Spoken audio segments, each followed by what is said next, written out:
Allez, bonsoir mesdames et messieurs et bienvenue à cette nouvelle soirée organisée par l'association Infiniscence dans cette belle salle du Polydôme où ils nous ont fait un très beau décor. Donc je salue les techniciens du Polydôme qui nous ont fait ce très beau décor ce soir. Infiniscence, vous le savez, tente depuis 2015 de diffuser les connaissances scientifiques au plus grand nombre en organisant des soirées comme celle-ci avec des chercheurs reconnus par leurs pairs et aussi connus du grand public. Et c'est ainsi que nous avons reçu Axel Kahn dans cette salle, Yves Coppens dans cette salle aussi, Jean-Louis Etienne, Julien Bobroff, Étienne Klein et bien sûr notre parrain Hubert Reeves. Nous avons aussi organisé avec Thomas Pesquet l'exposition interactive de ces photos qui, après avoir été présentée à l'hôtel du département, est partie en itinérance dans toute la région. Depuis 2015, c'est plus de 100 000 personnes qui ont participé aux actions menées par Infiniscence. Et c'est près d'1 million qui, en ligne, ont pu visionner nos vidéos sur notre chaîne YouTube. Et j'en profite d'ailleurs pour remercier l'association Le Projecteur qui filme et fait le montage de nos conférences. Et vous pourrez retrouver les anciennes conférences sur la page YouTube d'Infiniscence. Mais avons-nous toujours besoin, en 2023, de diffuser les connaissances scientifiques ? Pour essayer de répondre à cette question, regardons les infos récentes. Que s'est-il passé le 11 avril ? Le 11 avril dernier, on a un célèbre chanteur, dont je tairai le nom, qui a déclaré dans une interview que les pyramides d'Égypte étaient de formidables centrales nucléaires.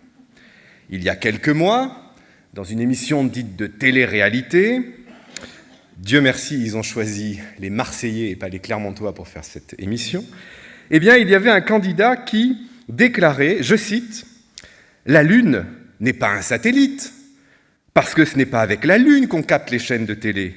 Il y a un satellite sur la Lune qui te permet de capter les chaînes de télé, mais ce n'est pas grâce à la Lune. » Sans aucune voix off, sans aucune correction.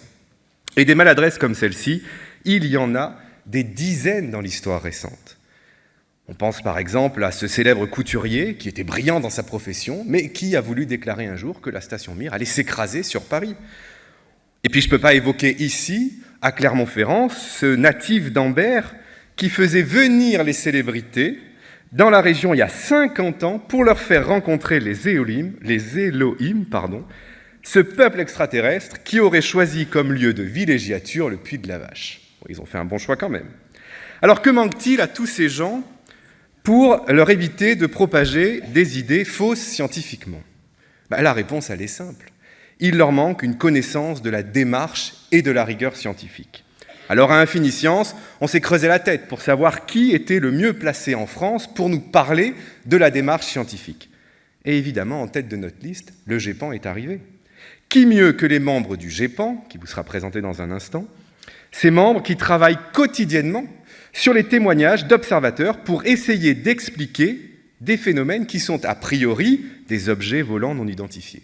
Ce sera l'objectif de cette soirée. Et avant de vous présenter notre invité du jour, j'aimerais remercier nos partenaires, ceux qui nous soutiennent depuis le début, la mairie de Clermont-Ferrand, évidemment, qui nous permet ce soir d'utiliser cette très belle salle, Clermont Métropole, le département du Puy-de-Dôme, la librairie des Volcans, et ce soir spécialement le Centre national d'études spatiales, l'Agence spatiale française. Et j'en viens maintenant à la présentation de notre invité, Vincent Coste. Alors Vincent Coste, vous êtes ingénieur diplômé de l'École supérieure d'optique. Vous avez été opticien au CNES, le Centre national d'études spatiales, pendant 27 ans, et vous avez travaillé notamment sur le satellite COROT, ce satellite qui cherche les exoplanètes. C'est d'ailleurs ce dont vous avez parlé ce matin au lycée Massillon de Clermont-Ferrand, et cet après-midi au collège Condorcet de Puy-Guillaume. Et puis depuis 2 ans, vous êtes le responsable du GEPAN, que vous nous présenterez dans un instant, et vous êtes très rare en conférence, petite confidence.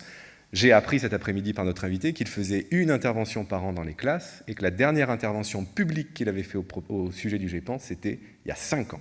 Donc c'est une soirée exceptionnelle que l'on vit bien ce soir à Clermont-Ferrand. Donc un grand merci Vincent Coste d'avoir accepté l'invitation de notre association. Et maintenant je vais me taire pour vous laisser la parole. Merci et bonne soirée à tous.